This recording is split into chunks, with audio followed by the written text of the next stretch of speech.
In the meantime, we're crossing over to Nairobi right now, where, of course, we've seen the World Bank announce that it next week launches the second edition of the Kenya Economic Update, which identifies emerging trends in the economy and constraints to the country's economic development moving forward. Wolfgang Fengler, lead economist at the World Bank, joins us now live from our studios over on that end to unpack some of the detail that's set to emerge. Thanks so much, Wolfgang, for joining us this afternoon. Well, we've recently heard Kenya's central bank governor say that he sees very little threat from inflation in the economy. Instead, they're much more concerned about the rate at which economic recovery is going to take flight in Kenya. To what extent does the World Bank share that sentiment? Thank you very much, Alicia. We actually did launch the report today, so it's already uploaded on the website. We think that growth will recover this year to 4.0%. That's a slight upgrade from our previous projection. And we do share the governor's assessment in that respect. Growth is recovering, but not yet at the higher levels that Kenya can and should achieve.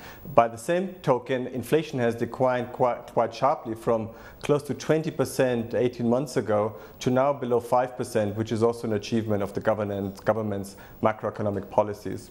Of course, we have seen a working of the components that make up the inflation basket in Kenya, and that contributing to a large extent to that rapid fall that we've seen in inflation. Specifically this week, inflation numbers showing a slight ticking up for the past month in inflation. Are there risks that present themselves to that inflation outlook moving forward?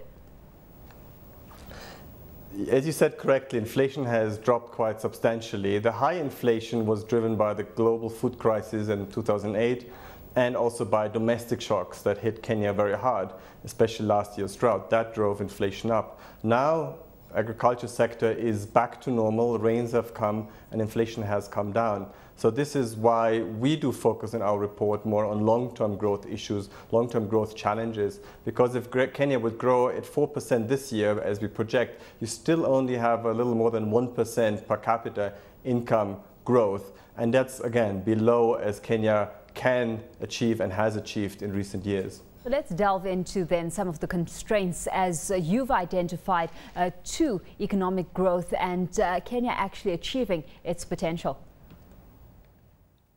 Good. Yeah, the theme of our report is called Running on One Engine, which highlights the strength of Kenya's domestic sector, domestic demand, consumption, which has driven the economy over the last, not just last year, but the last decade, and the weakness in its export sector, which has actually declined from from a reasonable share in 1970 to a third to that level. So Kenya has rapidly declined in global competitiveness in exports, even though some sectors are strong and well known, which show its potential.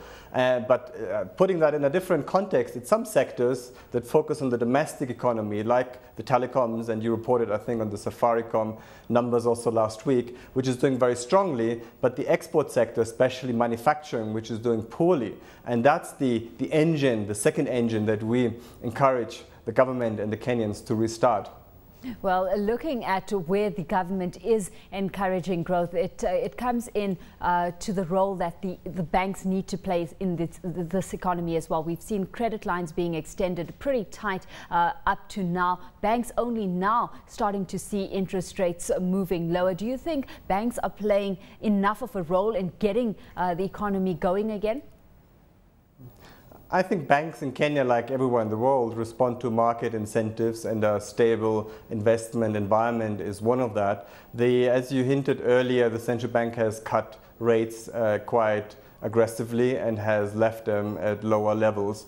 And so that environment, we see actually quite a pickup now in credit to the private sector in the recent months. So obviously there's always more that could happen, but learning from the global financial crisis, it is always good to have sound banks which are now in a stronger position than they were before. What we do highlight, and we have a special focus in our report, is infrastructure. We have a special focus on the port of Mombasa, and this is where we think some of the effort should be more centered on to improve the infrastructure, which is the key bottleneck to Kenya's economic development.